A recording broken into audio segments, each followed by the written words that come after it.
प्रिय विद्यार्थियों, आज हम आपको संस्कृत गद्य भारती के नैतिक मूल्यानि पाठ के अंतर्गत चौथे गद्यांश का हिंदी अनुवाद बताने जा रहे हैं। इस गद्यांश में नैतिक मूल्यों की आवश्यकता एवं उनके महत्व पर प्रकाश डाला गया है। लेखक कहता है कि नैतिक मूल्यैः व्यक्तेः सामाजिकी प्रतिष्ठाभिवर्धते। नैतिक मूल्यैः अर्थात नैतिक मूल्यों से, यह तृतीया बहुवचन का रूप है तो से या द्वारा अर्थ होगा नैतिक मूल्यों से व्यक्तेः व्यक्ति की, यह षष्ठी एक वचन का रूप है अतएव अर्थ होगा व्यक्ति की सामाजिकी प्रतिष्ठाभिवर्धते, सामाजिक प्रतिष्ठा बढ़ती है। अर्थात जो व्यक्ति नैतिक मूल्यों का पालन करता है समाज में उसे आदर की दृष्टि से देखा जाता है, समाज के लोग उसका आदर करते हैं, उसकी प्रतिष्ठा बढ़ती है। मानव कल्याणाय नैतिकता आवश्यकी। मानव कल्याणाय अर्थात चतुर्थी एक वचन का रूप है, अर्थ होगा मानव कल्याण के लिए नैतिकता आवश्यकी, नैतिकता आवश्यक है। नैतिकतैव व्यक्तेः समाजस्य राष्ट्रस्य विश्वस्य कल्याणं कुरुते। नैतिकतैव, नैतिकता धन एव, यहाँ वृद्धि संधि है तो नैतिकता एव, नैतिकता ही व्यक्तेः समाजस्य राष्ट्रस्य विश्वस्य, इन सब में षष्ठी एक वचन की विभक्ति है तो नैतिकता ही व्यक्ति का, समाज का, राष्ट्र का और विश्व का कल्याणम कुरुते, कल्याण करती है। नैतिकता से व्यक्ति, समाज, राष्ट्र और विश्व, इन सभी का कल्याण होता है। नैतिकता चरणेनैव मनुष्येषु त्यागः तपः विनयः सत्यम न्यायप्रियता एवं अन्येपि मानवीयाः गुणाः उत्पद्यन्ते।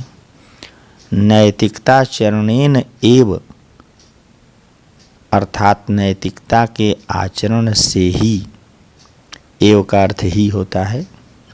मनुष्येषु, यह सप्तमी बहुवचन का रूप है, अर्थ होगा में, मनुष्येषु मनुष्यों में। नैतिकता चरणेन एव मनुष्येषु, नैतिकता के आचरण से ही मनुष्यों में। त्यागः त्याग, तपः तप, विनयः विनम्रता, सत्यम सत्य सच्चाई, न्यायप्रियता ईमानदारी, एवं इस प्रकार के अन्येपि और भी, दूसरे भी मानवीयाः गुणाः उत्पद्यन्ते, मानवीय गुण उत्पन्न होते हैं। तो इस प्रकार कोई व्यक्ति नैतिकता का आचरण करता है तो उसके भीतर त्याग, तपस्या, विनय, सत्य, न्यायप्रियता और भी दूसरे मानवीय गुण उत्पन्न होते हैं। नैतिकतया मनुष्यो अन्य प्राणिभ्यः भिन्नः जायते। नैतिकतया, यह तृतीया एक वचन का रूप है, अर्थ होगा से या द्वारा। नैतिकतया, नैतिकता के द्वारा ही या नैतिकता से ही मनुष्य अन्य प्राणिभ्यः, मनुष्य अन्य प्राणिभ्यः, इस पंचमी बहुवचन का रूप है, अर्थ होगा से। मनुष्य अन्य प्राणियों से भिन्न जायते, भिन्न होता है, अलग होता है। अर्थात मनुष्य में ही जो यह नैतिकता होती है, पाई जाती है, दूसरे प्राणियों में नहीं, इसीलिए मनुष्य अन्य प्राणियों से भिन्न होता है। एक श्लोक मिलता है संस्कृत साहित्य में, वह श्लोक इस प्रकार से है कि आहार निद्रा भयमैथुनं च सामान्यमेतत् पशुभिर्नराणां धर्मो हि तेषाम् अधिको विशेषो धर्मेण हीनाः पशुभिः समानाः। तो इस श्लोक में जो धर्म शब्द कहा गया है उसका आशय नैतिकता से है। आगे लेखक ने इस नैतिक मूल्यानि पाठ में धर्म और नैतिकता के दृढ़ संबंध को बताया भी है और यह बताया है कि धर्म का अर्थ नैतिकता भी होता है तदनुसार इस श्लोक का अर्थ करते हैं तो यह आशय प्राप्त होता है कि आहार अर्थात भोजन, निद्रा, नींद, भय, डरना, मैथुनम, बच्चे पैदा करना, यह सब मनुष्यों में पशुओं के जैसा ही है।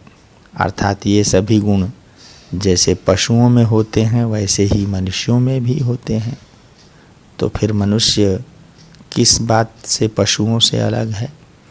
तो कहा आगे कि धर्मो हि तेषाम् अधिको विशेषः धर्मेण हीनः पशुभिः समानः। धर्म अर्थात नैतिकता ही मनुष्यों में पशुओं से अधिक है और उसी के कारण वे उनसे पशुओं से भिन्न होते हैं। मनुष्य को पशुओं से श्रेष्ठ माना जाता है और जो मनुष्य धर्म से, नैतिकता से हीन हैं वे पशुओं के समान हैं। तो इस प्रकार से नैतिकता से ही मनुष्य अन्य प्राणिभ्यः भिन्नः जायते, दूसरे प्राणियों से भिन्न होता है, अलग होता है। तदाचरणेन व्यक्तेः समाजस्य च जीवनम अनुशासितं निष्कंटकं च भवति। तदाचरणेन उसके आचरण से ही अर्थात नैतिकता के आचरण से व्यक्तेः समाजस्य च जीवनम, षष्ठी विभक्ति है व्यक्तेः समाजस्य में, व्यक्ति का और समाज का जीवन अनुशासित अर्थात संयमित, निष्कंटकम च और निष्कंटक अर्थात विघ्न बाधाओं से रहित भवति होता है। तो नैतिकता का आचरण जो व्यक्ति अथवा समाज करता है उसका जीवन अत्यंत संयमित होता है और विघ्न बाधाएं अपने आप हटती जाती हैं, दूर होती जाती हैं। व्यक्तेः समाजस्य वर्गस्य देशस्य च समुन्नयनावसरो लभ्यते। व्यक्ति के, समाज के, वर्ग के और देश के समुन्नयन का, उन्नति का अवसर प्राप्त होता है। अर्थात नैतिकता का पालन करने से व्यक्ति और समाज का जीवन अनुशासित एवं निष्कंटक तो होता ही है और जब विघ्न बाधाओं से रहित हो जाता है तो व्यक्ति, समाज, वर्ग अर्थात समूह और देश सभी को उन्नति के अवसर प्राप्त होते हैं। समाजः ईर्ष्या द्वेष छल कलहादि दोषेभ्यः मुक्तो भवति। समाज ईर्ष्या, द्वेष अर्थात शत्रुता, छल कपट और कलह आदि विवाद, झगड़ा आदि दोषेभ्यः दोषों से मुक्तः भवति, मुक्त हो जाता है। नैतिकता का पालन जिस समाज में होता है तो वह समाज ईर्ष्या, द्वेष, छल, कलह आदि दोषों से मुक्त हो जाता है। अस्माकं सामाजिकाः अन्ताराष्ट्रीयाः सम्बन्धाः नैतिकताचरणेन दृढ़ाः भवन्ति। अस्माकं हमारे, सामाजिकाः सामाजिक और अंतर्राष्ट्रीयाः अंतर्राष्ट्रीय संबंध नैतिकता के आचरण से ही, नैतिकता के पालन करने से ही दृढ़ाः भवन्ति, मजबूत होते हैं।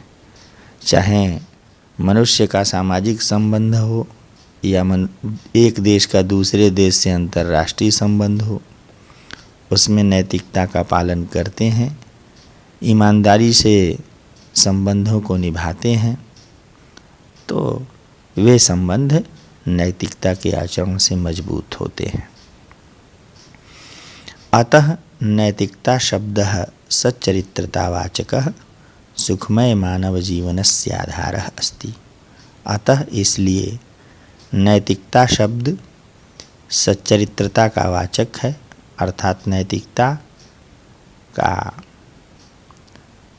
अर्थ है सच्चरित्रता और यह नैतिकता सुखमय मानव जीवनस्य आधारः अस्ति, सुखमय मानव जीवन का आधार है। अर्थात जो मनुष्य नैतिकता का पालन करेगा, सच्चरित्रता का जीवन व्यतीत करेगा, उसी का जीवन सुखी होगा, क्योंकि यह नैतिकता ही सुखमय मनुष्य के जीवन का, सुखमय मानव जीवन का आधार है। धन्यवाद।